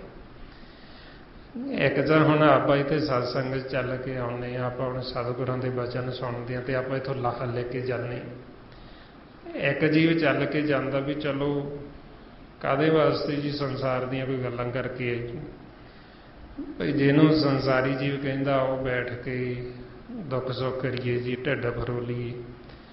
ਹੁਣ ਢਿੱਡ ਫਰੋਲਣਾ ਕੀ ਹੈ? ਵੀ ਜਿਹਦੇ ਨਾਲ ਵਿਚਾਰ ਨਹੀਂ ਮਿਲਦੇ ਉਹਦੀ ਨਿੰਦਿਆ ਕਰੋ, ਜਿਹਦੇ ਨਾਲ ਵਿਚਾਰ ਮਿਲਦੇ ਉਹਦੀ ਉਸਤਤ ਕਰ ਲਓ, ਉਹਦੀ ਵਡਿਆਈ ਕਰ ਲਓ ਵੀ ਬੜਾ ਚੰਗਾ ਹੈ। ਜਿਹਦੇ ਨਾਲ ਨਹੀਂ ਮਿਲਦੇ ਉਹਦੀ ਨਿੰਦਿਆ ਕਰੀ ਚੱਲੋ, ਬੜਾ ਮਾੜਾ ਹੈ। ਹੁਣ ਇਹ ਦੋਵੇਂ ਹੀ ਚੀਜ਼ਾਂ ਸਾਨੂੰ ਸਜ਼ਾ ਦਿਵਾਉਂਦੀਆਂ ਨੇ। ਸਾਡੀ ਉਸਤਤ ਕੀਤੀ ਹੋਈ ਵੀ ਝੂਠੀ ਤੇ ਜਿਹੜੀ ਨਿੰਦਿਆ ਕੀਤੀ ਉਹ ਵੀ ਝੂਠੀ, ਤੇ ਇਸ ਕਰਕੇ ਦੋਵੇਂ ਹੀ ਚੀਜ਼ਾਂ ਨੇ ਸਾਨੂੰ ਸਜ਼ਾ ਦਿਵਾਉਣੀ। ਤਾਂ ਫਿਰ ਮਹਾਰਾਜ ਕਹਿੰਦੇ ਵੀ ਇੱਕ ਤਾਂ ਮਨਮੁਖ ਜਿਹੜਾ ਉਹ ਵਿਕਾਰਾਂ ਵਾਸਤੇ ਚੱਲ ਕੇ ਜਾਂਦਾ, ਤੇ ਇੱਕ ਗੁਰਮੁਖ ਨੇ ਜਿਹੜੇ ਉਹਨਾਂ ਦਾ ਚੱਲਣਾ ਉਹ ਵੀ ਸਾਡੇ ਭਲੇ ਵਾਸਤੇ। ਜੇ ਉਹ ਚੱਲ ਕੇ ਜਾਂਦੇ, ਸੰਗਤ ਦੇ ਵਿੱਚ ਜਾਂਦੇ, ਜਿੱਥੇ ਉਹ ਜਾਂਦੇ ਉੱਥੇ ਉਹ ਮਾਲਕ ਦੀ ਵਿਚਾਰ ਕਰਦੇ, ਉਹ ਆਪ ਵੀ ਸੁਖੀ ਤੇ ਜਿਹੜਾ ਉਹਨਾਂ ਦਾ ਸੰਗ ਕਰਦਾ ਉਹਨਾਂ ਦੇ ਮਨ ਤੋਂ ਵੀ ਮੈਲ ਲਾ ਦਿੰਦੇ, ਜਿਨ੍ਹਾਂ ਤੇ ਉਹਨਾਂ ਦੀ ਦ੍ਰਿਸ਼ਟੀ ਪੈਂਦੀ ਉਹਨਾਂ ਦੀ ਵੀ ਮੈਲ ਲਾ ਦਿੰਦੇ। ਇਸ ਵਾਸਤੇ ਫਿਰ ਮਹਾਰਾਜ ਕਹਿੰਦੇ ਬਈ ਮਨਮੁਖ ਹੈ ਜਿਹੜਾ ਉਹ ਫਿਰ ਇਹ ਮਿਥਿਆ ਹੀ ਚੱਲਦਾ ਹੈ ਤੇ ਮਿਥਿਆ ਹੀ ਕਰਮ ਕਰਦਾ ਹੈ, ਤੇ ਫਿਰ ਮਿਥਿਆ ਹੀ ਉਹ ਲੋਭ ਦੇ ਵਿੱਚ ਉਹਦੇ ਅੰਦਰ ਲੋਭ ਲਹਿਰ ਚੱਲਦੀ, ਤਾਂ ਕਰਕੇ ਫਿਰ ਉਹ ਭੱਜਿਆ ਫਿਰਦਾ, ਇੱਕ ਥਾਂ ਤੇ ਰੁਕਦਾ ਨਹੀਂ। ਮਿਥਿਆ ਮਨ ਪਰ ਲੋਭ ਲੁਭਾਵੇ, ਬਈ ਲੋਭੀ ਹੋਇਆ ਹੋਇਆ ਇੱਕ ਥਾਂ ਤੇ ਰੁਕਦਾ ਹੀ ਨਹੀਂ, ਭੱਜਾ ਫਿਰਦਾ ਜਿਵੇਂ ਹਲਕੇ ਗੁੱਤੇ ਵਾਂਗੂ, ਉਹਦੇ ਅੰਦਰ ਜਿਵੇਂ ਉਹ ਹਲਕ ਚੱਲਦਾ ਉਹਨੂੰ ਲੋਭ ਲਹਿਰ ਕਹਿੰਦੇ। ਇਸੇ ਤਰ੍ਹਾਂ ਹੀ ਮਹਾਰਾਜ ਕਹਿੰਦੇ ਲੋਭ ਸਵਾਨ ਜਿਨ੍ਹਾਂ ਮਨ ਲੱਗਾ ਹਰ ਵਿਸਰਿਆ ਪੁਰਖ ਚੰਗੇਰਾ, ਬਈ ਜਿਨ੍ਹਾਂ ਦੇ ਮਨ ਨੂੰ ਇਹ ਲੋਭ ਲੱਗਾ ਉਹਨਾਂ ਨੂੰ ਮਾਲਕ ਤਾਂ ਚੇਤੇ ਆਉਂਦਾ ਹੀ ਨਹੀਂ, ਪਰਮਾਤਮਾ ਦਾ ਭੁੱਲਿਆ ਹੀ ਹੋਇਆ। ਇਸ ਕਰਕੇ ਫਿਰ ਇੱਕ ਤਾਂ ਹੁੰਦੇ ਗੁਰਮੁਖ ਜਿਨ੍ਹਾਂ ਨੂੰ ਸੰਤ ਕਹਿ ਦਿੱਤਾ। ਮਹਾਰਾਜ ਕਹਿੰਦੇ ਵੀ ਸੰਤਾਂ ਦੀ ਨਾ ਕੂਕਰ ਵੀ ਭਲੀ ਕੂਕਰ ਹੁੰਦਾ ਵੀ ਪੁੱਤ ਉਹਨਾਂ ਦਾ, ਉਹ ਵੀ ਭਲਾ ਸਾਕਤ ਦੀ ਮਾਂ ਦੇ ਨਾਲ। ਬਈ ਉਹਨਾਂ ਦੀ ਜਿਹੜੀ ਕੂਕਰ ਕਿਉਂ ਭਲੀ, ਕਿਉਂਕਿ ਉਹ ਉਹਨਾਂ ਦੇ ਕੋਲ ਰਹਿੰਦੀ, ਜਦੋਂ ਹਰ ਜਸ ਕਰਦੇ ਤੇ ਉਹ ਵੀ ਸੁਣਦੀ, ਉਹਦਾ ਵੀ ਨਾਲ ਆਧਾਰ ਹੋ ਜਾਂਦਾ। ਤੇ ਜਿਹੜਾ ਸਾਗਤ ਮਨਮੁਖ ਮਹਾਰਾਜ ਕਹਿੰਦੇ ਉਹ ਸੰਤਾਂ ਦੀ ਕੂਕਰ ਦੇ ਨਾਲੋਂ ਵੀ ਉਹਦੀ ਮਾਂ ਜਿਹੜੀ ਉਹ ਭੈੜੀ ਹੈ, ਕਿਉਂਕਿ ਉਹ ਚੱਲ ਕੇ ਜਾਂਦੀ ਬਕਾਰਾਂ ਵਾਸਤੇ, ਉਹ ਨਿੰਦਿਆ ਚੁਗਲੀ ਕਰਨ ਵਾਸਤੇ ਜਾਂਦੀ। ਇਸ ਲਈ ਮਹਾਰਾਜ ਕਹਿੰਦੇ ਕਬੀਰ ਸੰਤਨ ਕੀ ਕੂਕਰ ਭਲੀ, ਸਾਗਤ ਕੀ ਬੁਰੀ ਮਾਏ। ਉਹ ਸੁਣੇ ਨਿਤ ਹਰ ਜਸ ਸੋ ਪਾਪ ਬਿਲਾਹਣ ਜਾਏ। ਬਾਬਾ ਕਬੀਰ ਜੀ ਕਹਿੰਦੇ ਵੀ ਸੰਤਾਂ ਦੀ ਕੁੱਤੀ ਚੰਗੀ, ਸਾਕਤ ਦੀ ਬੁਰੀ ਮਾਂ ਦੇ ਨਾਲ। ਵੀ ਕਿਉਂਕਿ ਉਹ ਤਾਂ ਹਰੀ ਦਾ ਜਸ ਸੁਣਦੀ ਰੋਜ਼, ਉਹ ਸਿਮਰਨ ਕਰਦੇ, ਉਹ ਕੋਲੇ ਬੈਠਦੀ ਉਹਨਾਂ, ਉਹ ਚੰਗੀ ਹੈ। ਸਾਗਤ ਦੀ ਜਿਹੜੀ ਬੁਰੀ ਮਾਂ ਉਹ ਤੋਂ ਵੀ ਭੈੜੀ ਮਹਾਰਾਜ ਕਹਿੰਦੇ। ਇਸ ਵਾਸਤੇ ਫਿਰ ਕਹਿੰਦੇ ਬਈ ਇਹ ਮਨਮੁਖ ਹੈ ਜਿਹੜਾ ਫਿਰ ਇਹ ਮਿਥਿਆ ਕਰਦਾ, ਤਾਂ ਕਰਕੇ ਮਹਾਰਾਜ ਫਿਰ ਉਹ ਤੇ ਲਾਹਨਤ ਪਾਉਂਦੇ। ਫਿਰ ਮਹਾਰਾਜ ਕਹਿੰਦੇ ਮਿਥਿਆ ਤਨ ਨਹੀਂ ਪਰ ਉਪਕਾਰਾ, ਮਿਥਿਆ ਵਾਸ ਲੇਤ ਬਿਕਾਰਾ। ਬਈ ਇਹ ਜਿਹੜਾ ਮਿਥਿਆ ਸਰੀਰ ਤਨ, ਜਦੋਂ ਅਸੀਂ ਇਹਦੇ ਨਾਲ ਹੀ ਜੁੜ ਜਾਂਦੇ ਫਿਰ ਅਸੀਂ ਪਰਉਪਕਾਰ ਨਹੀਂ ਕਰ ਸਕਦੇ। ਜਿਵੇਂ ਇੱਕ ਚ ਗੁਰਮੁਖ ਹੁੰਦੇ ਉਹ ਪਰਉਪਕਾਰੀ ਹੋ ਜਾਂਦੇ, ਉਹ ਦੂਸਰਿਆਂ ਦੇ ਮਨਾਂ ਦੇ ਪਰਉਪਕਾਰ ਕਰਦੇ, ਉਹਨਾਂ ਨੂੰ ਗਿਆਨ ਦਿੰਦੇ, ਸੋਝੀ ਦਿੰਦੇ, ਉਹਨਾਂ ਨੂੰ ਮਾਰਗ ਦੱਸਦੇ, ਆਪ ਸਿਮਰਨ ਕਰਦੇ, ਨਾਲ ਉਹਨਾਂ ਨੂੰ ਕਰਾਉਂਦੇ, ਉਹਨਾਂ ਨੂੰ ਸਤ ਸੰਗਤ ਕਰਾਉਂਦੇ। ਇਹ ਪਰਉਪਕਾਰ ਹੈ। ਤੇ ਜਿਹੜਾ ਮਨਮੁਖ ਹੈ ਉਹ ਕਿਸੇ ਦੇ ਕੀ ਪਰਉਪਕਾਰ ਕਰੇਗਾ, ਕਿਉਂਕਿ ਉਹ ਤਾਂ ਆਪ ਹੀ ਡੁੱਬਿਆ ਹੋਇਆ ਭਵ ਸਾਗਰ ਦੇ ਵਿੱਚ, ਉਹ ਤਾਂ ਆਪ ਹੀ ਦੁਖੀ ਹੈ, ਉਹ ਤਾਂ ਆਪ ਹੀ ਅਸ਼ਾਂਤ ਹੈ, ਉਹਨੇ ਕੀ ਪਰਉਪਕਾਰ ਕਰਨਾ ਹੋਇਆ। ਫਿਰ ਮਹਾਰਾਜ ਕਹਿੰਦੇ ਵੀ ਮਨਮੁਖ ਹੈ ਜਿਹੜਾ ਮਿਥਿਆ ਵਾਸ ਲੇਤ ਬਿਕਾਰਾ, ਵੀ ਵਿਕਾਰਾਂ ਦਾ ਹੀ ਫਿਰ ਉਹ ਹਰ ਸਮੇਂ ਸੰਗ ਕਰਦਾ, ਜਿਹੜੀ ਉਹ ਵਿਚਾਰਾਂ ਦੇ ਵਿੱਚ ਹੀ ਮਸਤ ਰਹਿੰਦਾ, ਤੇ ਜਿਹੜਾ ਉਹ ਕਦੇ ਸੁੱਖ ਨਹੀਂ ਲੈਂਦਾ, ਉਹਨੂੰ ਨਾਮ ਦੀ ਕਦੇ ਸੁਗੰਧੀ ਨਹੀਂ ਆਉਂਦੀ। ਜਿਵੇਂ ਬਾਸ ਹੁੰਦਾ ਹੈ ਅਸੀਂ ਖੁਸ਼ਬੂ ਲੈਂਦੇ, ਹੁਣ ਉਹਨੇ ਵਿਕਾਰਾਂ ਦੇ ਵੱਲ ਹੀ ਜਾਣਾ, ਕਿਉਂਕਿ ਉਹਦੇ ਅੰਦਰ ਨਾਮ ਦੀ ਤਾਂ ਖੁਸ਼ਬੂ ਪੈਦਾ ਹੁੰਦੀ ਨਹੀਂ ਹੈ, ਨਾਮ ਦੇ ਨਾਲ ਤਾਂ ਜੁੜਦਾ ਹੀ ਨਹੀਂ ਹੈ। ਇਸ ਲਈ ਮਹਾਰਾਜ ਸੱਚੇ ਪਾਤਸ਼ਾਹ ਸਾਨੂੰ ਸਮਝਾਉਂਦੇ ਨੇ, ਕਹਿੰਦੇ ਰਸੀਆ ਹੋਵੇ ਮੁਸ਼ਕ ਕਾ ਤਬ ਫੂਲ ਪਛਾਣੇ। ਵੀ ਜਿਹੜਾ ਤਾਂ ਰਸੀ ਆ ਨਾਮ ਦਾ, ਉਹਨੂੰ ਤਾਂ ਪਹਿਚਾਣ ਆ ਜਾਂਦੀ ਗੁਰਮੁਖਾਂ ਦੀ, ਵੀ ਇਹ ਗੁਰਮੁਖ ਹੈ, ਇਹਦੇ ਅੰਦਰ ਨਾਮ ਦੀ ਸੁਗੰਧੀ। ਤੇ ਜਿਹੜਾ ਮਨਮੁਖ ਉਹਨੂੰ ਨਹੀਂ ਭੇਦ, ਉਹਦੇ ਅੰਦਰ ਇਹ ਸੁਗੰਧ ਪੈਦਾ ਹੀ ਨਹੀਂ ਹੁੰਦੀ। ਜਿਵੇਂ ਇੱਕ ਡੱਡੂ ਹੁੰਦਾ ਹੈ, ਇੱਕ ਭੌਰਾ ਹੁੰਦਾ ਹੈ, ਕਮਲ ਦੇ ਫੁੱਲ ਤੇ ਆਉਂਦਾ ਭੌਰਾ ਦੂਰੋਂ ਉਹਦੀ ਖੁਸ਼ਬੂ ਲੈਣ ਵਾਸਤੇ, ਤੇ ਜਿਹੜਾ ਡੱਡੂ ਉਹਦੀਆਂ ਜੜ੍ਹਾਂ 'ਚ ਰਹਿੰਦਾ ਕਮਲ ਫੁੱਲ ਦੀ। ਹੁਣ ਉਹ ਭੌਰਾ ਦੂਰੋਂ ਚੱਲ ਕੇ ਆਉਂਦਾ ਤੇ ਉਹਦੀ ਖੁਸ਼ਬੂ ਦਾ ਆਨੰਦ ਮਾਣਦਾ, ਸੁੱਖ ਲੈਂਦਾ, ਤੇ ਇੰਨਾ ਆਪਾਂ ਸਮਰਪਣ ਕਰ ਦਿੰਦਾ ਵੀ ਆਪਾਂ ਹੀ ਭੁੱਲ ਜਾਂਦਾ ਉਹਨੂੰ, ਇੰਨਾ ਪਿਆਰ ਦੇ ਵਿੱਚ ਆ ਜਾਂਦਾ। ਉਹ ਭੌਰਾ ਉਹਨੂੰ ਡੱਡੂ ਨੂੰ ਪੁੱਛਦਾ ਵੀ ਮੈਂ ਤਾਂ ਦੂਰੋਂ ਚੱਲ ਕੇ ਆਉਣਾ, ਵੀ ਤੂੰ ਤਾਂ ਇਹਦੇ ਕੋਲ ਹੀ ਰਹਿੰਦਾ, ਵੀ ਤੂੰ ਤਾਂ ਬਹੁਤ ਆਨੰਦ ਮਾਣਦਾ ਹੋਏਗਾ ਇਹਦੇ ਕੋਲ ਰਹਿ ਕੇ, ਕਿਉਂਕਿ ਮੈਂ ਤਾਂ ਦੂਰੋਂ ਚੱਲ ਕੇ ਆਉਣਾ ਫੇਰ ਖੁਸ਼ਬੂ ਲੈਣਾ, ਤੂੰ ਤਾਂ ਇਹਦੇ ਕੋਲ ਹੀ ਰਹਿਣਾ, ਇਹਦੀਆਂ ਜੜ੍ਹਾਂ 'ਚ ਰਹਿੰਦਾ, ਇੱਥੇ ਰਹਿੰਦਾ। ਬਈ ਤੂੰ ਇਹਦੀ ਖੁਸ਼ਬੂ ਦਾ ਕਦੇ ਆਨੰਦ ਮਾਣਿਆ, ਵੀ ਤੂੰ ਕੋਈ ਬਚਨ ਸੁਣਾ, ਕੋਈ ਸੁਣਾਇਆ ਇਹ ਖੁਸ਼ਬੂ ਦੀ ਗੱਲ। ਹੁਣ ਉਹ ਡੱਡੂ ਕਹਿੰਦਾ ਵੀ ਮੈਨੂੰ ਤਾਂ ਖੁਸ਼ਬੂ ਦਾ ਪਤਾ ਹੀ ਨਹੀਂ, ਵੀ ਮੈਂ ਤਾਂ ਜੜ੍ਹਾਂ 'ਚ ਰਹਿਣਾ ਤੇ ਜਾਲਾ ਖਾਈ ਜਾਂਦਾ ਜੜ੍ਹਾਂ 'ਚੋਂ, ਤੇ ਗੜੈਂ ਗੜੈਂ ਕਰਦਾ ਜਾਣਦਾ, ਵੀ ਹੋਰ ਤਾਂ ਮੈਨੂੰ ਕੁਛ ਪਤਾ ਨਹੀਂ। ਹੁਣ ਉਹ ਅਵਸਥਾ ਮਨਮੁਖ ਜੀਵ ਦੀ, ਸਾਡੇ ਅੰਦਰ ਉਹ ਕਮਲ ਫੁੱਲ ਜੋ ਨਾਮ, ਉਹਦੀ ਖੁਸ਼ਬੂ ਹੈ, ਪਰ ਮਨਮੁਖ ਜਿਹੜਾ ਉਹ ਚਿੱਕੜ 'ਚ ਹੀ ਰਹਿੰਦਾ, ਮਾਇਆ ਦੇ ਵਿੱਚ, ਤ੍ਰੈ ਗੁਣਾਂ 'ਚ ਮਿਥਿਆ, ਉਹ ਡੱਡੂ ਵਾਂਗੂ ਜਾਲਾ ਹੀ ਖਾਈ ਜਾਂਦਾ ਤੇ ਗੜੈਂ ਗੜੈਂ ਕਰੀ ਜਾਂਦਾ, ਕਿਸੇ ਦੀ ਨਿੰਦਿਆ ਕਰ ਲਈ, ਕਿਸੇ ਦੀਆਂ ਚੁਗਲੀਆਂ ਕਰ ਲਈਆਂ, ਕਿਸੇ ਨਾਲ ਵੈਰ ਵਿਰੋਧ ਕਰ ਲਿਆ, ਮੁੱਖ ਤੋਂ ਫਿੱਕਾ ਬੋਲ ਲਿਆ, ਮਾੜਾ ਬੋਲ ਲਿਆ। ਉਹਦੇ ਕੋਲ ਇਹੀ ਕੁਛ ਹੈ, ਪਰ ਉਹ ਖੁਸ਼ਬੂ ਦਾ ਆਨੰਦ ਨਹੀਂ ਮਾਣਦਾ ਅੰਦਰੋਂ। ਜਿਸ ਨੂੰ ਮਾਰੇ ਕਹਿੰਦੇ ਐਬ ਧਨ ਚਿੱਕੜੋ, ਇਹ ਮਨ ਮੀਂਡ ਕੋ ਕਮਲ ਕੀ ਸਾਰ ਨਹੀਂ ਮੂਲ ਪਾਈ। ਬਈ ਇਹ ਜਿਹੜਾ ਕਮਲ ਦੀ ਸਾਰ ਮੇਂਢਕ ਡੱਡੂ, ਉਹਨੂੰ ਨਹੀਂ ਪਤਾ ਖੁਸ਼ਬੂ ਦਾ ਨਾਮ ਦਾ। ਇਸ ਵਾਸਤੇ ਮਹਾਰਾਜ ਕਹਿੰਦੇ ਬਈ ਇਹ ਜਿਹੜਾ ਮਨਮੁਖ ਇਹ ਤਾਂ ਮਿਥਿਆ ਹੀ, ਇਹ ਸੰਸਾਰ ਦੀਆਂ ਹੀ ਸੁਗੰਧੀਆਂ ਮਾਇਆ ਦੀਆਂ ਲੈਂਦਾ, ਪਰ ਅੰਦਰੋਂ ਨਾਮ ਦੀ ਖੁਸ਼ਬੂ ਨਹੀਂ ਲੈਂਦਾ, ਉਹਨੂੰ ਨਹੀਂ ਪਈ ਦਿਸਦਾ। ਫੇਰ ਮਹਾਰਾਜ ਸੱਚੇ ਪਾਤਸ਼ਾਹ ਦੱਸਦੇ ਕਹਿੰਦੇ ਬਿਨ ਬੂਝੇ ਮਿਥਿਆ ਸਭ ਭਾਈਏ, ਸਫਲ ਦੇ ਨਾਨਕ ਹਰ ਹਰ ਨਾਮ ਲਏ। ਮਹਾਰਾਜ ਕਹਿੰਦੇ ਵੀ ਬਿਨ ਬੂਝੇ ਮਿਥਿਆ ਸਭ ਭਾਈ, ਵੀ ਜਦ ਤੱਕ ਅਸੀਂ ਨਾਮ ਨੂੰ ਬੁੱਝਦੇ ਨਹੀਂ ਜੋ ਸਾਡੇ ਅੰਦਰ ਹੈ, ਉਹਨਾਂ ਸਮਾਂ ਅਸੀਂ ਫਿਰ ਮਿਥਿਆ ਹੀ ਕਰਦੇ ਹਾਂ। ਸੰਸਾਰ 'ਚ ਜੋ ਨਾਸਵਾਨ ਅਸੀਂ ਉਹੀਓ ਕਰਦੇ ਹਾਂ, ਜੋ ਅਸੀਂ ਦੇਖਦੇ ਹਾਂ ਨਾਸਵਾਨ, ਜੋ ਸੁਣਦੇ ਹਾਂ ਉਹ ਮਿਥਿਆ ਸੁਣਦੇ ਹਾਂ, ਜੋ ਬੋਲਦੇ ਹਾਂ ਉਹ ਮਿਥਿਆ ਬੋਲਦੇ ਹਾਂ, ਜੋ ਅਸੀਂ ਹੱਥਾਂ ਨਾਲ ਕਰਦੇ ਹਾਂ ਉਹ ਮਿਥਿਆ ਕਰਦੇ ਹਾਂ, ਜਦੋਂ ਅਸੀਂ ਚੱਲਦੇ ਹਾਂ ਉਹ ਅਸੀਂ ਮਿਥਿਆ ਹੀ ਚੱਲਦੇ ਹਾਂ।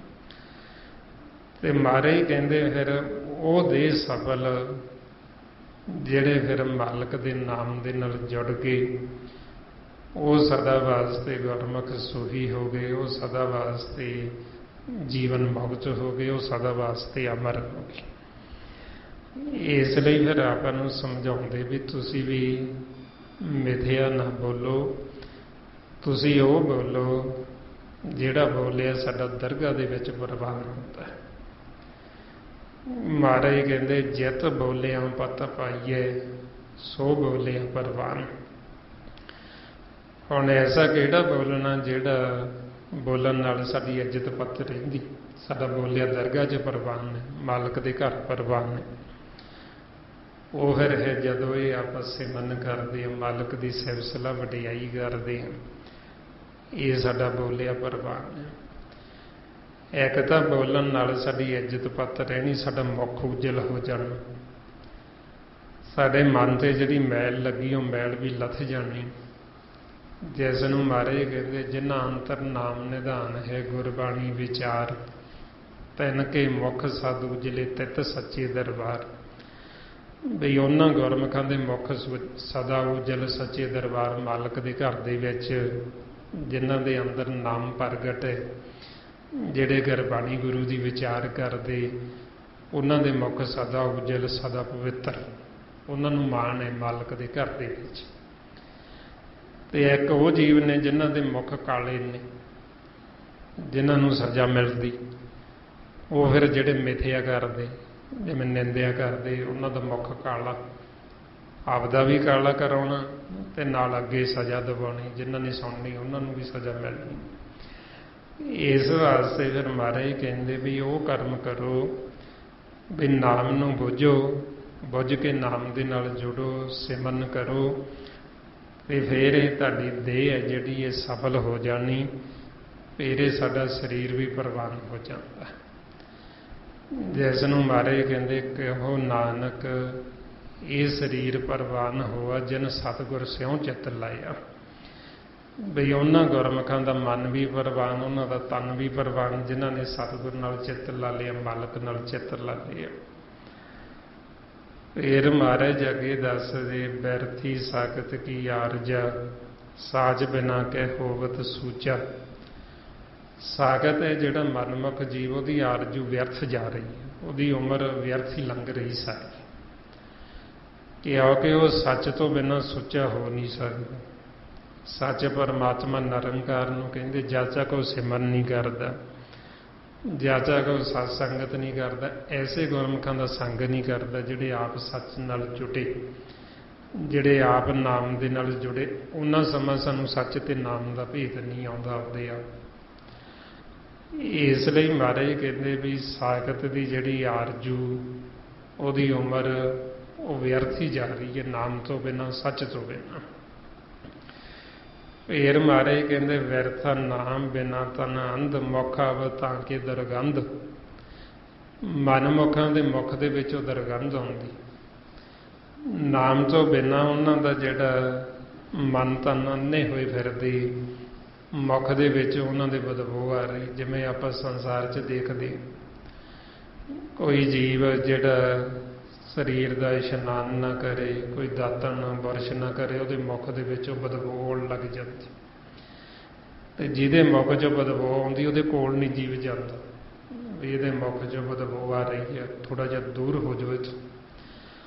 ਹੁਣ ਮਹਾਰਾਜ ਕਹਿੰਦੇ ਮਨਮੁੱਖਾਂ ਦੇ ਮੁੱਖ 'ਚੋਂ ਬਦਬੂ ਆਉਂਦੀ, ਇੰਨੀ ਬਦਬੂ ਆਉਂਦੀ ਨਿੰਦਿਆ ਦੀ, ਵੈਰ ਵਿਰੋਧ ਦੀ, ਬਈ ਜਿਸ ਤਰ੍ਹਾਂ ਮਹਾਰਾਜ ਕਹਿੰਦੇ ਮਨਮੁੱਖ ਐਸਾ ਸਾਖਤ ਜਿਵੇਂ ਲਸਣ ਹੁੰਦਾ। ਲਸਣ ਨੂੰ ਤੁਸੀਂ ਇੱਕ ਕੋਨੇ ਵਿੱਚ ਬੈਠ ਕੇ ਛਿੱਲੋ ਤੇ ਉਹਦੀ ਬਦਬੂ ਸਾਰੇ ਕਮਰੇ 'ਚ ਫੈਲ ਜਾਂਦੀ। ਇਸੇ ਤਰ੍ਹਾਂ ਹੀ ਮਹਾਰਾਜ ਕਹਿੰਦੇ ਕਬੀਰ ਸਾਖਤ ਐਸਾ ਹੈ ਜੈਸੇ ਲਸਣ ਕੀ ਖਾਨ, ਕੋਨੇ ਬੈਠੇ ਖਾਈਏ ਪ੍ਰਗਟ ਹੋਏ ਨਿਦਾਂ। ਜਿਵੇਂ ਕੋਈ ਜੀਵ ਲਸਣ ਖਾ ਲਵੇ ਨਾ, ਉਹਦੇ ਮੂੰਹ 'ਚੋਂ ਬਦਬੂ ਆਉਂਦੀ ਰਹਿੰਦੀ ਉਹ ਲਸਣ ਦੀ, ਉਹ ਜਾਂਦੀ ਨਹੀਂ। ਇਸੇ ਤਰ੍ਹਾਂ ਹੀ ਮਹਾਰਾਜ ਕਹਿੰਦੇ ਸਾਖਤ ਹੈ ਜਿਹੜਾ ਮਨਮੁੱਖ, ਉਹਨਾਂ ਦੇ ਮੁੱਖ 'ਚੋਂ ਬਦਬੂ ਆਉਂਦੀ ਨਿੰਦਿਆ ਦੀ, ਵੈਰ ਵਿਰੋਧ ਦੀ, ਨਿੰਦਿਆ ਚੁਗਲੀ ਹਉਮੈ ਹੰਕਾਰ ਦੀ। ਜਦੋਂ ਬੋਲਦੇ ਮਿਥਿਆ ਬੋਲਦੇ, ਫਿੱਕਾ ਬੋਲਦੇ, ਤੇ ਨਾਮ ਤੋਂ ਬਿਨਾਂ ਉਹਨਾਂ ਦੇ ਇਹ ਮੁੱਖ 'ਚੋਂ ਬੋ ਆਉਂਦੀ ਰਹਿਣੀ। ਜਦ ਤੱਕ ਜੀਵ ਸਿਮਰਨ ਨਹੀਂ ਕਰਦਾ, ਉਹਦੇ ਮੁੱਖ ਦੇ ਵਿੱਚ ਇਹ ਬਦਬੂ ਉਹਨੂੰ ਹਟਦੀ ਨਹੀਂ, ਆਉਂਦੀ ਰਹਿੰਦੀ। ਇਸ ਵਾਸਤੇ ਫਿਰ ਤਾਂ ਕਰਕੇ ਜਿਹੜੇ ਗੁਰਮੁਖ ਉਹਨਾਂ ਨੂੰ ਪਤਾ ਹੁੰਦਾ ਵੀ ਇਹਨਾਂ ਦੇ ਮੁੱਖ 'ਚੋਂ ਬੋ ਆਉਂਦੀ ਹੈ, ਉਹ ਫਿਰ ਉਹਨਾਂ ਤੋਂ ਪਾਸਾ ਵੱਟ ਲੈਂਦੇ ਵੀ ਇਹਨਾਂ ਦੇ ਨੇੜੇ ਨਹੀਂ ਜਾਣਾ, ਜੇ ਜਾਵਾਂਗੇ ਤੇ ਉਹ ਬਦਬੂ ਹੀ ਆਉਣੀ। ਇਸ ਵਾਸਤੇ ਫਿਰ ਮਹਾਰਾਜ ਕਹਿੰਦੇ ਵੀ ਇਹ ਨਾਮ ਤੋਂ ਬਿਨਾਂ ਮਨਮੁੱਖ ਦੇ ਮੁੱਖ ਦੇ ਵਿੱਚ ਦੁਰਗੰਧ ਆਉਂਦੀ। ਫਿਰ ਮਹਾਰਾਜ ਦੱਸਦੇ ਕਹਿੰਦੇ ਬਿਨ ਸਿਮਰਨ ਦਿਨ ਰਹਿਣ ਵਿਰਥਾ ਬਿਹਾਈ, ਮੇਘ ਬਿਨਾਂ ਜਿਉਂ ਖੇਤੀ ਜਾਈ। ਹੁਣ ਇਹ ਬਦਬੂ ਕਿਉਂ ਆਉਂਦੀ? ਕਿਉਂਕਿ ਉਹ ਸਿਮਰਨ ਨਹੀਂ ਕਰਦੇ। ਦਿਨ ਰਾਤ ਉਹਨਾਂ ਦਾ ਸਿਮਰਨ ਤੋਂ ਬਿਨਾਂ ਵਿਅਰਥ ਹੀ ਜਾ ਰਿਹਾ, ਦਿਨ ਵੀ ਵਿਅਰਥ, ਰਾਤ ਵੀ ਵਿਅਰਥ। ਤੇ ਮਨ ਉਹਨਾਂ ਦਾ ਇਸ ਤਰ੍ਹਾਂ ਸੁੱਕ ਜਾਂਦਾ ਫਿਰ ਸਿਮਰਨ ਤੋਂ ਬਿਨਾਂ, ਜਿਵੇਂ ਮੇਘ ਮੀਂਹ ਤੋਂ ਬਿਨਾਂ ਖੇਤੀ ਸੁੱਕ ਜਾਵੇ। ਖੇਤੀ ਨੂੰ ਪਾਣੀ ਨਾ ਮਿਲੇ ਤੇ ਉਹਨੇ ਸੁੱਕ ਹੀ ਜਾਣਾ। ਇਸੇ ਤਰ੍ਹਾਂ ਹੀ ਫਿਰ ਮਨ ਦੀ ਉਹਨਾਂ ਦੇ ਹਾਲਤ, ਮਨਮੁੱਖ ਨੇ ਜਿਹੜੇ ਉਹ ਸੁੱਕੇ ਫਿਰਦੇ, ਉਹਨਾਂ ਦੇ ਮਨ ਦੇ ਵਿੱਚ ਕੋਈ ਹਰਿਆਲੀ ਨਹੀਂ ਹੈ, ਕੋਈ ਉਹਨਾਂ ਦੇ ਵਿੱਚ ਖੁਸ਼ਬੂ ਨਹੀਂ ਹੈ, ਉਹ ਸੁੱਕੇ ਹੋਏ ਨੇ। ਤਾਂਹੀਓ ਉਹਨਾਂ ਹਰ ਸਮੇਂ ਚਿੰਤਾ, ਫਿਕਰ, ਦੁਵਿਧਾ ਦੇ ਵਿੱਚ। ਇਸ ਵਾਸਤੇ ਮਹਾਰਾਜ ਕਹਿੰਦੇ ਵੀ ਜਿਵੇਂ ਉਹ ਫਿਰ ਖੇਤੀ ਮੇਘ ਤੋਂ ਬਿਨਾਂ, ਪਾਣੀ ਤੋਂ ਬਿਨਾਂ ਸੁੱਕ ਜਾਂਦੀ, ਇਸੇ ਤਰ੍ਹਾਂ ਹੀ ਮਨਮੁੱਖ ਜੀਵ ਸਿਮਰਨ ਤੋਂ ਬਿਨਾਂ ਸੁੱਕੇ ਹੋਏ। ਫਿਰ ਮਹਾਰਾਜ ਦੱਸਦੇ ਗੋਬਿੰਦ ਭਜਨ ਬਿਨ ਵਿਰਥੇ ਸਭ ਕਾਮ, ਜਿਉਂ ਕਿਰਪਨ ਕੇ ਨਿਰਾਰਥ ਦਾਮ।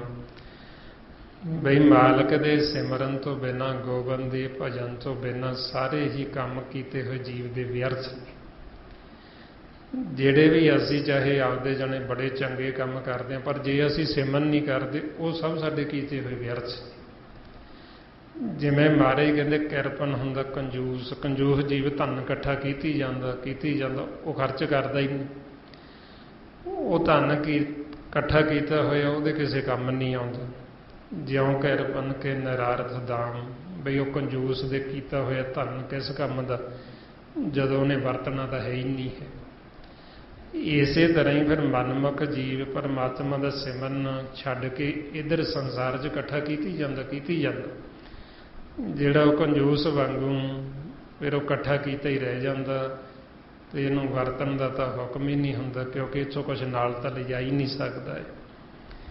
ਇਸ ਲਈ ਇਹਦਾ ਫਿਰ ਕੀਤਾ ਇਹ ਸਾਰਾ ਵਿਅਰਥ ਚਲਾ ਜਾਂਦਾ ਮਨਮੁੱਖ 'ਚ। ਫਿਰ ਮਹਾਰਾਜ ਦੱਸਦੇ ਕਹਿੰਦੇ ਧਨ ਧਨ ਤੇ ਜਨ ਜੈ ਘਟ ਵਸਿਓ ਹਰਨਾਓ, ਨਾਨਕ ਤਾਕੇ ਬਲ ਬਲ ਜਾਓ।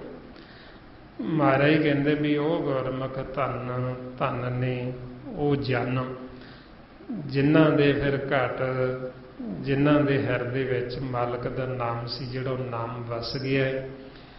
ਤੇ ਅਸੀਂ ਕਹਿੰਦੇ ਉਹਨਾਂ ਤੋਂ ਸਦਾ ਹੀ ਬਲਿਹਾਰ, ਸਦਾ ਹੀ ਵਾਰੇ ਵਾਰੇ ਜਾਂਦੇ ਐਸੇ ਗੁਰਮੁਖਾਂ ਤੋਂ ਜਿਹੜੇ ਫਿਰ ਅੰਦਰੋਂ ਮਾਲਕ ਦੇ ਨਾਮ ਦੇ ਨਾਲ ਜੁੜ ਗਏ, ਜਿਹੜੇ ਸਹਿਜ ਵਿੱਚ ਆ ਗਏ, ਜਿਹੜੇ ਮਾਲਕ ਦੇ ਹੁਕਮ ਦੇ ਵਿੱਚ ਆ ਗਏ।